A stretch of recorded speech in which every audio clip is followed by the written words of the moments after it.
Pro 4 VOR.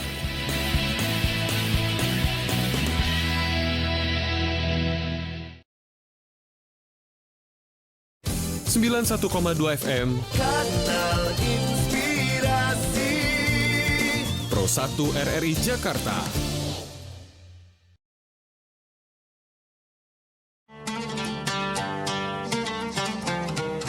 Syiar Ramadan, siaran bersama RRI Jakarta dengan Lembaga Amil Zakat Nasional, Lasnas Dewan Dakwah. Ramadan, pulih dan bangkit bersama RRI. Syiar Ramadan di 91,2 FM Pro 1 RRI Jakarta, 92,8 FM Pro 4 RRI Jakarta, RRI Banten 94,9 FM.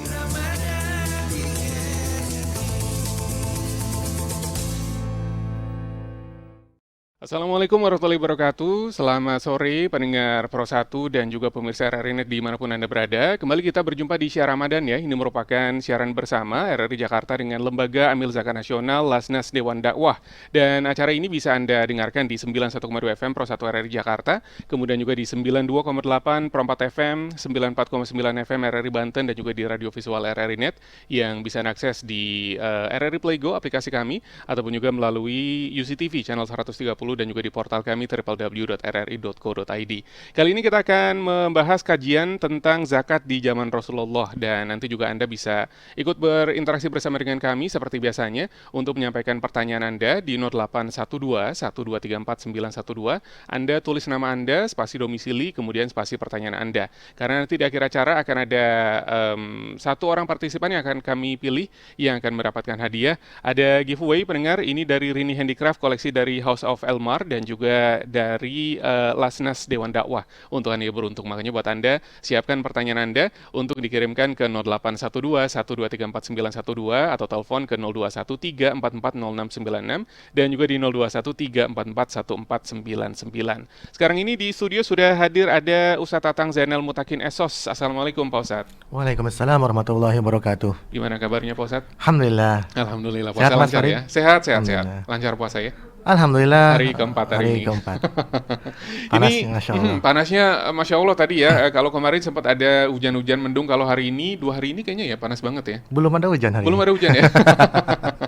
Oke, karena tadi ada beberapa pendengar kami dari Bekasi yang katanya siang tadi sempat hujan. Jadi Alhamdulillah. Alhamdulillah yang ada di Bekasi ya sudah diguyur hujan. Kemarin juga kita juga hujan yang cukup deras ya, sampai ada genangan di beberapa tempat. Tapi yang jelas kali ini pendengar, kami mengundang Anda sekali lagi untuk bergabung bersama dengan kami. Silakan sampaikan pertanyaan Anda di 0812 1234 912. Pak Ustadz akan segera menyampaikan materinya tentang zakat di zaman Rasulullah. Silakan Pak Ustadz.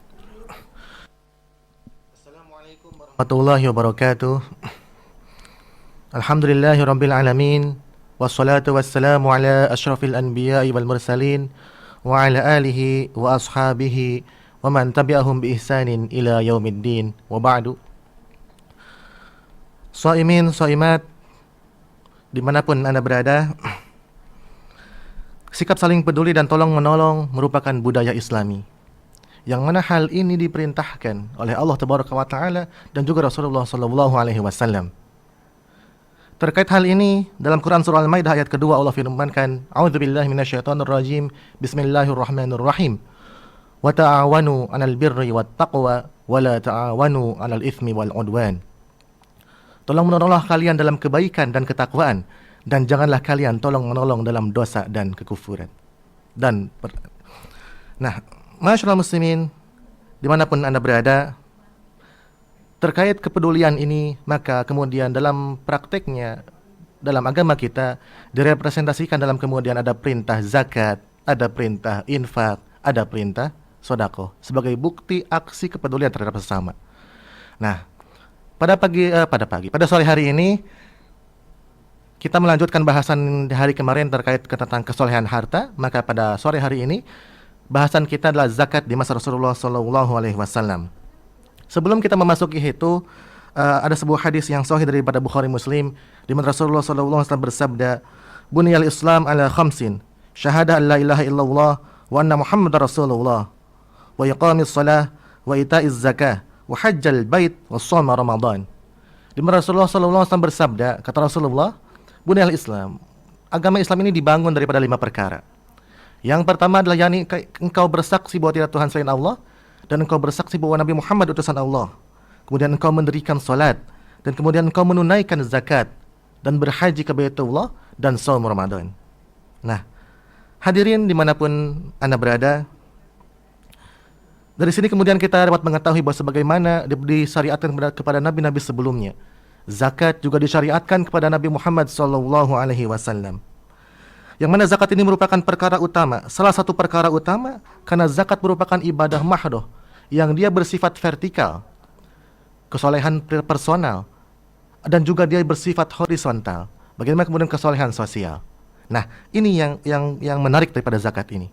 Yang mana kemudian zakat ini juga wajib bagi setiap umat Islam dan merupakan salah satu rukun Islam yang wajib kita tunaikan sebagai kaum muslimin. Nah, hadirin dimanapun Anda berada, bila kemudian kita mencermati Al-Quran, bahwa perintah zakat ini senantiasa sering diiringkan dengan perintah menunaikan salat. Di mana kemudian dalam 28 tempat dalam Al-Quran, dalam 28 tempat dalam Al-Quran, perintah zakat disandingkan dengan salat. Yang mana perintah salat ini merupakan amal pertama yang akan dihisab di hari kiamat nanti adalah salatnya. Maka oleh karena itu, ini menunjukkan ketika perintah zakat disandingkan dengan salat, ini menunjukkan keutamaan daripada menunaikan zakat itu sendiri. Hadirin dimanapun Anda berada, apabila kemudian kita menilik kemudian melihat sirah nabawiyah, bahwa wajibnya zakat ini dimulai daripada tahun kedua hijrah. Memang ayat-ayat terkait zakat sudah ada daripada zaman Makkiyah, tapi kemudian wajibnya zakat itu secara tegas pada tahun kedua hijriah. Yang mana pada waktu itu, pada tahun kedua hijrah, asnaf zakat itu hanya ada baru fakir miskin saja. Sebagaimana Allah firmankan dalam Quran surah Al-Baqarah ayat 271, di mana Allah berfirman, "In tubdus shadaqat fa ni'mahi wa in tukhfuha wa tu'tuha al-fuqara fa huwa khairul lakum wa yukaffir ankum min sayyi'atikum wallahu bima ta'maluna khabir."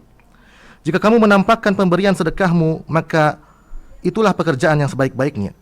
Dan jika kamu menyembunyikan pemberian itu dan kamu serahkan kepada orang-orang fakir, maka itu lebih baik bagimu. Nah, ini pada tahun kedua hijrah, zakat itu hanya asnafnya disalurkan kepada fakir miskin saja. Tapi kemudian pada tahun ke-9 hijrah, Allah turunkan At-Taubah ayat ke-60, di mana kemudian zakat fitrah ini kemudian ataupun zakat mal ini disalurkan kepada 8 asnaf tadi. Nah, tadi kan sudah kita pahami bersama bahwa zakat ini merupakan kewajiban bagi setiap muslim yang sudah mencapai haul dan nisab. Yang mana kemudian tadi pada tahun kedua hijrah hanya disalurkan kepada fakir miskin, dan pada tahun ke-9 hijrah zakat disalurkan kepada 8 asnaf yang sudah kita kenal sampai saat ini. At-Taubah ayat 60 Allah firmankan, "Innamas shadaqat lil fuqara wal masakin wal 'amilina 'alaiha wal mu'allafat qulubuhum wa fir riqab wal gharimin wa fi sabilillah wa ibnis sabil fardatan minallah wallahu alimun hakim." Di mana Allah berfirman di situ, sesungguhnya zakat-zakat itu hanyalah untuk orang-orang fakir, orang-orang miskin, para amil-amil pengurus zakat, para mu'allaf yang dibujuk hatinya, dan kepada orang-orang yang memerdekakan hamba sahaya, dan kepada orang-orang yang dililit hutang piutang, dan untuk orang-orang yang berjuang jalan Allah, dan orang-orang yang sedang dalam perjalanan, sebagai ketetapan yang diwajibkan oleh Allah, dan Allah mengetahui lagi maha bijaksana. Nah, itu. Hadirin dimanapun Anda berada, saimin saimat yang dimuliakan Allah Tabaraka wa Ta'ala, terkait pembagian asnaf di masa Rasulullah, tadi kan pada ayatnya ada 8 asnaf. Ya. Nah, tapi kemudian pada praktiknya Rasulullah itu terkadang memberikan rata terhadap 8 asnaf itu, tapi juga terkadang ada yang dapat, ada yang enggak. Kenapa? Karena Rasulullah memakai skala prioritas atau maslahah mursalah. Mana yang paling maslahat? Siapa yang paling maslahat kalau dia diberi zakat? Oh, yang ini. Misalkan yang fakir miskin maslahat diberi zakat, ini yang diutamakan. Tapi kemudian ada suatu masa ketika yang diberi zakat itu mereka orang-orang yang baru mu'allaf. Sementara kemudian ada orang-orang yang fakir miskin yang sudah lama masuk Islam, tapi kemudian dalam keadaan fakir miskin dia protes pada Rasulullah. "Ya Rasulullah, kenapa yang ini?" Nah, itu. Jadi sini maslahatnya Rasulullah memilih mana yang paling maslahat, mana yang paling manfaat. Memang sebaiknya itu dibagi rata, tapi kemudian bisa juga tidak dibagi rata sesuai dengan maslahatnya tadi. Hadirin dimanapun Anda berada, nah terkait di zaman Rasulullah ini, maka bila kemudian kita sedikit menggali, maka Rasulullah ini kemudian dia ada hal-hal yang dia lakukan untuk mendapatkan potensi zakat daripada wajib zakat. Apa yang Rasulullah lakukan? Rasulullah mengutus amil-amil zakat ke negeri-negeri yang berada di bawah kekuasaan kaum muslimin waktu itu, diutuslah orang-orang yang mana orang-orang ini diberikan kewajiban untuk memberikan pencerahan kepada masyarakat bahwa zakat ini wajib bagi orang mampu. Kan ada nisab 85 gram emas tadi. Ada haul masa 1 tahun pengumpulan. Nah, manakala nisab dan haulnya sudah ada, maka dia wajib zakat. Berbeda dengan zakat fitri yang wajib setiap kaum muslimin, karena ini zakat jiwa, wajib zakatul fitri. Kalau zakat mal tadi kan ada haul, ada nisab. Nah, untuk menggali potensi zakat itu Rasulullah mengirimkan para amil-amil ini ke berbagai daerah supaya mereka tercerahkan wajib zakatnya. Hadirin dimanapun Anda berada, nah maka kemudian dari sini kita bisa melihat bahwa pada zaman Rasulullah, walaupun dalam bentuk yang sederhana, namun pengelolaan zakat pada waktu itu amat berhasil, mampu mensejahterakan masyarakat. Hal ini kenapa? Karena pada waktu itu, pada zaman Rasulullah, berbagai macam komponen stakeholder pendukung zakat itu mendukung supaya zakat itu bisa optimal. Pertama, regulator. Nabi sebagai pemerintahan waktu itu, dia amat mendukung sebagaimana zakat ini optimal di masyarakat. Kemudian ada kedua, amilin, operator lembaga zakat saat ini. Mereka juga orang-orang amanah yang dipercaya oleh masyarakat. Ketika masyarakat menitipkan zakat kepada dia, oh ini pasti amanah. Dan yang kedua, para muzakinya itu juga amanah juga. Ketika dia udah wajib zakat, ya zakat. Nah gitu. Dan kemudian para mustahiknya juga, dia jujur. Kalau dia butuh, ya dia bilang butuh, dia berzakat. Kalau dia nggak butuh, ya dia nggak merendahkan dirinya untuk meminta zakat itu. Nah, manakala kemudian ini di zaman Rasulullah, ketika stakeholdernya itu mumpuni, ketika kemudian amilinnya juga bertanggung jawab, muzaki dan mustahiknya, penerima zakatnya dan pemberi zakatnya juga sama-sama amanah, maka ini kemudian rahasia di mana kenapa pada waktu Rasulullah zakat amat berhasil mensukseskan, mensejahterakan masyarakat pada waktu itu. Nah, baik. Itu mungkin sebagai awalan kali ya. Baik. Mungkin bisa dipertajam daripada pertanyaan dari pendengar. Baik, untuk Anda pendengar yang ingin bertanya seputar zakat di zaman Rasulullah seperti yang tadi sudah disampaikan oleh Pak Ustadz begitu ya. Silakan Anda sampaikan pertanyaan Anda di 081212349912 karena nanti di akhir acara kami akan memilih satu orang partisipan yang akan mendapatkan giveaway dari Rini Handicraft, ini koleksi dari House of Elmar dan juga dari Lasnas Dewan Dakwah pendengar. Lembaga Amil Zakat atau Lasnas Dewan Dakwah ini memiliki banyak program keagamaan dan juga kemanusiaan. Ada program dakwah sampai ke pedalaman dengan pengiriman para dai dan juga para guru ngaji ke berbagai pelosok negeri. Kemudian juga ada program untuk yatim dan duafa, ada program kenceleng masjid digital, ada program pengelolaan sedekah rutin, zakat dan juga wakaf.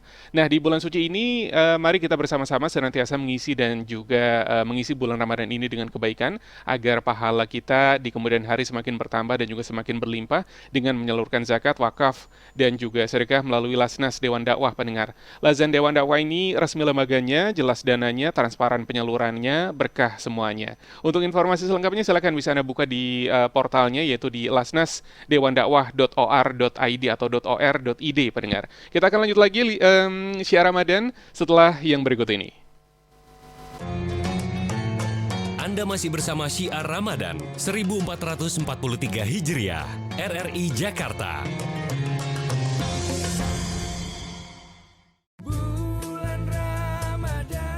Assalamualaikum warahmatullahi wabarakatuh. Marhaban ya Ramadan, bulan penuh berkah, rahmat dan pengampunan. Dengan segala kebaikannya, semoga puasa menjadikan Indonesia semakin harmoni dengan keberagamannya.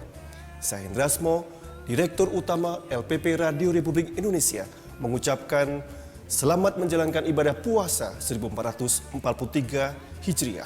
Wassalamualaikum warahmatullahi wabarakatuh. Anda masih bersama syiar Ramadan 1443 Hijriah, RRI Jakarta.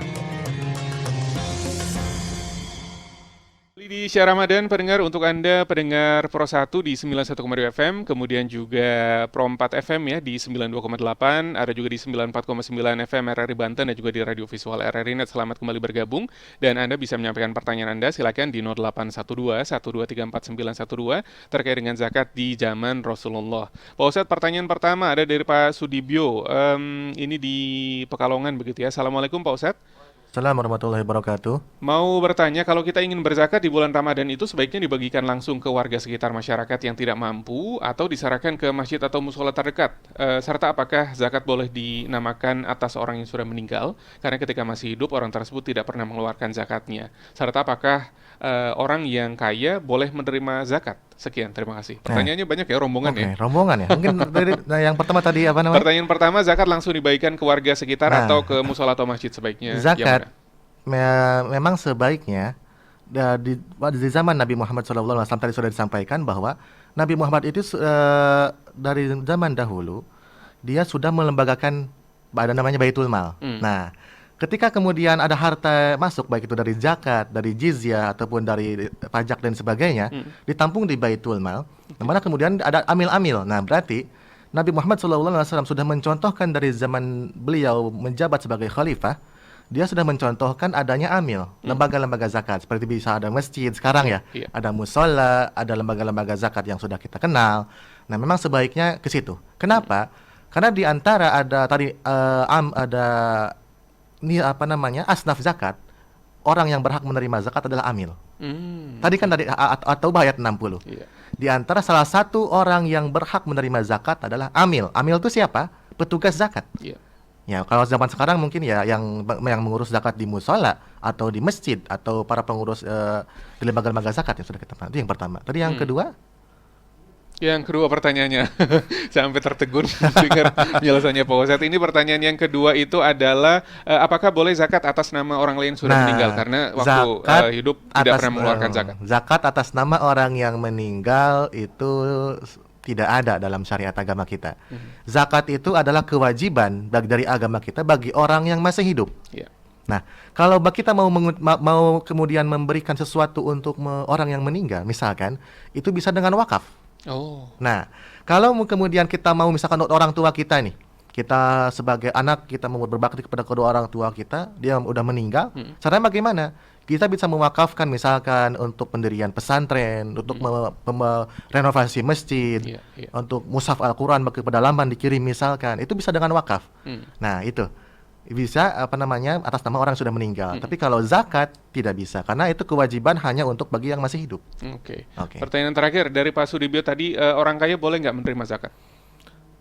Orang tadi kan sudah jelas ya, atau bayat 60 asnafnya bahwa innama shadaqat lil fuqara wal masakin, bahwa zakat itu bagi orang fakir miskin dan seterusnya, ada juga orang terlilit hutang dan seterusnya. Nah, asnaf zakat sudah jelas di atau bayat ke-60. Mungkin bisa kita lihat di rumah kita masing-masing ada Al-Qur'an, ada Al-Quran terjemah, bisa kita lihat dan kita kaji terjemahannya. Seperti Oke. itu. Baik, kemudian pertanyaan berikutnya ada dari Ibu Marni yang ada di Cilandak, Pak Ustadz. Apakah ada hukumnya bagi anak yang sudah mapan dan sudah bekerja tapi zakatnya masih ditanggung oleh orang tua? Zakat apa dulu nih? Nah, kalau zakatul fitri kan zakat ada dua tadi ya. Iya. Ada zakatul fitri, ada zakat mal. Kalau zakatul fitri, zakat fitrah lah udah kita kenal, itu zakat jiwa. Maka siapa yang masih hidup wajib zakatnya. Oke. Nah, siapa yang ngeluarin zakatnya? Ya bisa kalau dia mampu mendirikan sendiri silakan aja. Tapi kalau dia gak mampu, orang tua wajib menzakatinya. Kalau zakatul fitri. Iya. Nah, karena yang tadi yang 2,5 kilogram itu kan bahan makanan pokok kan. Kalau kita beras bahan pokoknya bahan pokok itu atau seharga dengan itu. Iya. Tapi kemudian zakat mal, kalau zakat mal ini tidak bisa dizakati. Kenapa? Tidak bisa dizakatkan oleh orang lain maksudnya. Nah, harus dia sendiri zakat mal. Kenapa? Karena tadi jelas ada haul, ada nisab. Haulnya setahun masa pengumpulan. Kalau kita udah setahun nih ngumpulin uangnya, kemudian uangnya ada setara dengan 85 gram emas. Kalau sekarang mungkin 80 jutaan kali ya. Nah, kalau kita udah bisa ngasilin uang 80 juta dalam setahun, maka udah wajib zakat 2,5%. Oke. Gitu. Kalau belum itu, belum wajib. Baik. Kemudian ada dari Ibu Sri yang ada di Bekasi, Pak Ustadz, apa bedanya zakat sama sedekah? Nah, zakat dan sedekah. Zakat ini sedekah ini lebih umum daripada zakat. Nah, bahwa tadi kan sudah kita sampaikan dari awal, sudah disinggung bahwa ketika pertama kali di ayat-ayat Makkiyah itu yang turun itu tentang sedekah. Iya. Ayat-ayat Makkiyah ketika Nabi belum hijrah, masih di Mekah. Nah, karena pada waktu itu kondisi umat Islam masih belum, kekuatannya masih belum mumpuni, masih belum kuat secara ekonomi, maka disedekah. Kalau sedekah ini kan bebas, Pak. Nggak ada aturan main harus 2,5%. Iya. Ada uang 1.000, sedekahin 1.000. Ada uang 2.000, itu 2.000 kita masuk jadi sedekah. Oke. Nah, 500 juga nggak apa-apa kan? Semampunya. Semampunya. Gitu ya. Nah, tapi kalau zakat itu ada aturan mainnya tadi. Ada 2,5% atau apa namanya, kemudian zakatul fitri berapa kilo setara bahan makanan pokok. Ada haulnya bagi zakat mal, ada nisabnya, seperti itu. Oke, baik. Untuk Anda yang lain pendengar, silakan Anda kirimkan pertanyaannya di 081212349912 ataupun juga telepon ke 0213440696 dan juga di 0213441499, karena nanti di akhir acara akan kami pilih satu orang yang beruntung akan mendapatkan giveaway dari Rini Handicraft koleksi dari House of Elmar dan juga dari Lasnas Dewan Dakwah. Pertanyaan berikutnya pendengar, ini Pak Ustadz ada dari Pak Sanusi yang ada di Subang. Apa bedanya zakat di zaman sekarang dengan di zaman Rasulullah pada saat itu? Nah, tadi bedanya yang kami sampaikan di akhir tadi. Bedanya zaman Rasulullah, stakeholder pemerintahannya amanah, akuntabel, dan bertanggung jawab. Siapa stakeholder zaman Rasulullah? Rasulullah sendiri kan? Iya. Sebagai pemimpin negara. Kedua, amilnya, operator zakatnya, lembaga zakatnya amanah. Siapa mereka? Para sahabat yang Masya Allah keimanannya. Ada Abu Bakar, ada Umar bin Khattab, Iya. ada Uthman. Nah, mereka inilah ada sebagai operator zakat dan yang lain, sahabat-sahabat yang lain. Yang kedua, muzaki. Nah, muzaki atau orang yang wajib zakat di masa Rasulullah, mereka jujur. Mereka nggak bohong. Kalau udah sampai haul, udah sampai nisab, ya mereka keluarkan zakat. Iya. Seperti Utsman, berapa kali dia berzakat, berapa kali dia kemudian berinfak, berapa kali dia berwakaf. Dia nggak jujur, dia sangat jujur dengan kekayaannya. Nah, muzakinya jujur. Iya. Dan mustahiknya juga jujur. Oh. Mustahik itu siapa? Tadi yang menerima zakat, yang berhak menerima zakat itu jujur. Kalau mereka lagi memang perlu, mereka memang bilang perlu kebutuhan sehari-hari. Dan kalau lagi memang mereka nggak perlu untuk kebutuhan sehari-hari, maksudnya bisa mencukupi kehidupan sendiri, bisa mencukupi kebutuhannya sendiri, dia nggak minta dari harta zakat. Nah, zaman sekarang bedanya ya tadi yang 4 itu berbeda. Iya. Nah, stakeholder zaman sekarang bagaimana nih pemerintahannya? Apakah mendukung untuk itu atau tidak? Alhamdulillah memang sekarang sudah ada Baznas, sudah ada kemudian lembaga itu ya, yang sudah menuju ke sana ya. Iya, Meskipun belum sempurna seperti zaman Rasulullah, tapi sudah ada. Kemudian yang kedua tadi amil. Zaman sekarang ya amil juga ada yang dipercaya, ada yang tidak kan. Nah, yang mana kemudian sekarang ini terkait supaya amil ini bisa akuntabel dan dipercaya, maka Baznas ada kemudian sertifikasi amil supaya ini amil ini bisa dipercaya atau enggak nih. Memang masih belum sempurna tapi menuju ke sana. Dan yang ketiga muzaki. Nah, muzaki yang wajib zakat itu di zaman Rasulullah tadi mereka amanah, jujur, kalau wajib ya wajib. Zaman sekarang kan enggak, Pak. Iya. Misalkan nih, ada orang yang sudah punya uang misalkan dalam 1 tahunnya itu 80 juta atau bahkan 90 juta atau 100 juta misalkan. Ketika mau masuk zakat, takut daripada gua keluarin 2,5% buat orang lain, mending gua beliin mobil dah.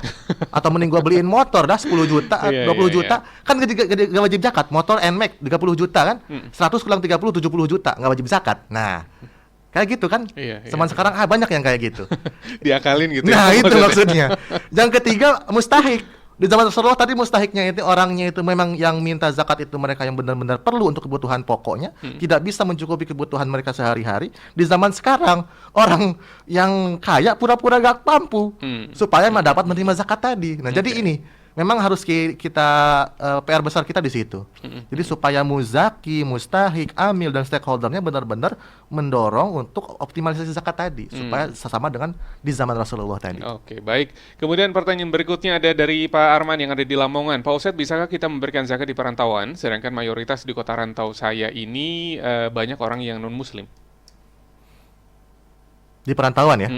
Nah, kalau di perantauan bisa dilihat dulu di situ. Kalau memang ada komunitas muslim, ya bisa di perantauan. Kalau memang ada komunitas muslim nih. Kalau tidak ada komunitas muslim kan sekarang gampang nih ya. Ada HP misalkan telepon orang tua di kampung. "Mah, atau Pak, saya zakatnya di situ aja ya. Saya transfer uangnya." Nah, kan bisa kayak gitu ya.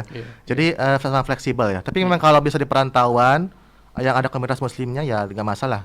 Ditunaikan di musola terdekat atau masjid terdekat. Tapi kalau memang tidak ketemu, ya gampang zaman sekarang kan bisa telepon, by phone, kirim transfer ke orang tua kita yang di kampung, saudara kita, supaya menunaikan zakat yang di tempat mayoritas muslim. Oke, baik. Kemudian Pak Ustadz ada dari Bella yang ada di Palmerah, Jakarta Barat. Bagaimana jika tahun ini ada keluarga yang tidak memiliki rezeki untuk berzakat? Apa yang harus dilakukan untuk mengganti kewajiban zakatnya? Nah, zakat apa dulu? Iya, itu dia ya. Tapi kayaknya kemungkinan zakatul fitri ini, zakat fitrah. Nah, kalau zakat fitrah ini kan zakat menjakati jiwa, membersihkan jiwa. Zakat ini kan artinya suci, Pak ya, bersih, membersihkan. Nah, ketika kemudian zakat fitri atau zakat fitrah ya udah kita kenal, itu wajib ditunaikan oleh setiap kaum muslimin, siapapun dia. Nah, kemudian ketika kita mendapati keluarga kita tidak mampu untuk menunaikannya, yang 2,5 kilogram bahan makanan pokok atau beras atau setara dengan itu tugas keluarganya untuk membantu untuk mengeluarkan zakatnya. Dibantu oleh keluarganya. Karena zakat fitri ini adalah kewajiban bagi setiap jiwa. Beda dengan zakat mal. Kalau zakat mal kan ya siapa yang dapat haul, siapa dapat nisab, dia yang wajib zakat. Seperti itu. Oke, baik. Mudah-mudahan jelas tadi ya untuk Bella yang ada di Palmerah, Jakarta Barat. Kemudian Pak Ustadz ini ada dari Erwin yang pertanyaannya adalah, Pak Ustadz, di zaman Rasulullah apakah sudah ada semacam lembaga penyalur zakat atau hanya dikelola oleh masjid-masjid saja? Nah, tadi sudah kita sampaikan. Di zaman Rasulullah itu ada Baitul Mal, Pak. Nah, ada Baitul Mal. Yang mana Baitul Mal ini adalah sama seperti lembaga-lembaga zakat saat ini. Dan di zaman Rasulullah itu Baitul Mal ini, di Baitul Mal ada orang-orang yang tugasnya beda-beda. Nah, di zaman Rasulullah ini misalkan ada namanya katabah. Orang yang bertugas untuk mencatat siapa nih yang wajib zakat. Nah, dia yang meninventarisir potensi wajib zakat di masyarakat. Namanya katabah. Selanjutnya kemudian ada namanya hasabah. Hasabah ini siapa? Hasabah ini orang yang menakar. Jadi kalau dia udah misalkan si Bapak Udin udah wajib zakat, dia punya harta berapa, dihitung.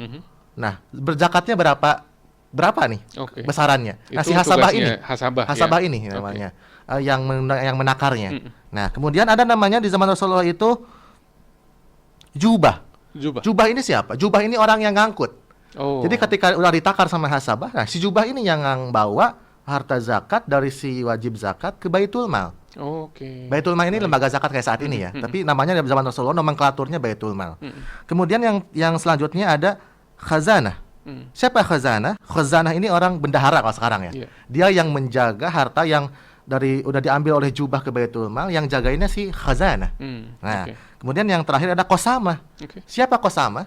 Qasamah ini orang yang menyalurkan. Nah, jadi kan yang tadi jubah ini yang ini menarik, yang qasamah ini nyalurkan ke yang berhak, yang 8 asnaf tadi. Oke, baik. Kemudian Pak Ustadz ada dari Bu Merpati yang ada di Tangerang Selatan. Bagaimana caranya kita bisa memberikan penyadaran kepada seluruh penerima dan yang memberikan zakat tersebut agar semua bisa terrealisasi dengan baik secara sesuai dengan perintah agama Islam?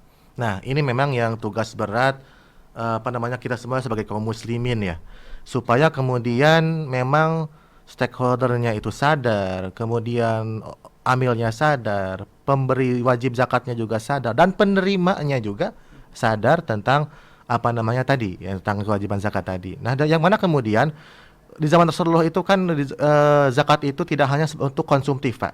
Tidak hanya sebatas BLT atau pemberian bantuan tunai tadi dikasih zakat. Tapi di masa Rasulullah itu memang awalnya itu untuk jihad. Yang kemudian BLT. Nah, ketika sudah masyarakat ini sudah pada bagus, sudah sadar, ada juga kemudian di zaman Rasulullah itu zakatnya itu ke pemberdayaan. Jadi ada dipilih misalkan orang per orang yang dia mau hidup berdaya, yang mau hidup namanya usaha, dikasih modal dari Baitul Mal tadi, dari harta zakat. Nah, yang mana kemudian si mustahik ini awalnya kan mustahik, Pak. Dikasihlah kemudian pemberdayaan, dikasihlah kemudian modal misalkan kambing sejodoh, habis kambing, kemudian dia kelola itu kambing.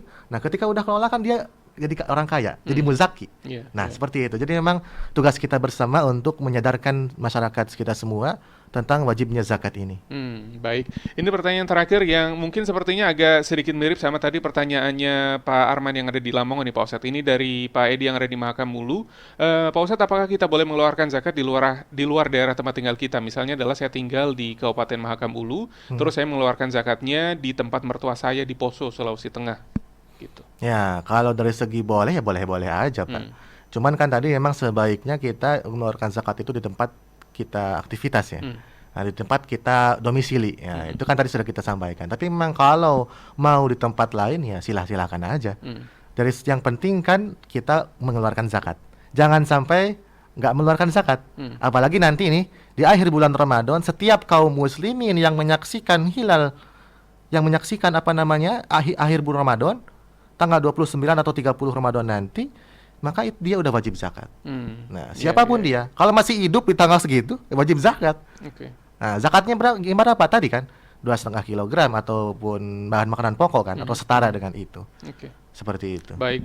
Nah, ini di bulan Ramadan ini kan pahala semuanya berlipat ganda begitu ya Pak Ustadz ya. Kalau misalnya kita mengeluarkan zakat mal nih di tengah bulan Ramadan ini, apa keistimewaannya Pak Ustadz? Nah, Masya Allah. Kan di bulan Ramadan ini setiap amal dilipat gandakan, bisa dengan 170 ataupun 700 ataupun suka-suka Allah. Nah, apalagi kemudian kita mengeluarkan zakat mal itu hitungan haulnya setahunnya di Ramadan misalkan. Nah, ini Masya Allah, udah kita mendapat sekali mendayung 2-3 pulau terlalui gitu kan. Yang pertama kita udah mendapatkan keutamaan mengeluarkan zakat. Yang kedua kita bisa nolongin orang. Ya, tadi kan. Karena dari harta zakat kita kan pasti dicerahkan ke 8 asnaf tadi. Siapa aja sesuai dengan kriteria yang tadi. Nah, jadi itu ketika kita di bulan Ramadan, maka memang dapat mendapatkan keutamaan berlipat. Amal dilipat gandakan, tadi juga zakat yang dilipat gandakan, amal bantu orang yang dilipat gandakan. Masya Allah memang. Jadi pahalanya berlipat-lipat ya dari zakat yang kita keluarkan, termasuk juga nolong orangnya karena zakat kita yang dan dilipat gandakan lagi. Oh, dilipat gandakan lagi. Luar biasa bulan Ramadan ini ya.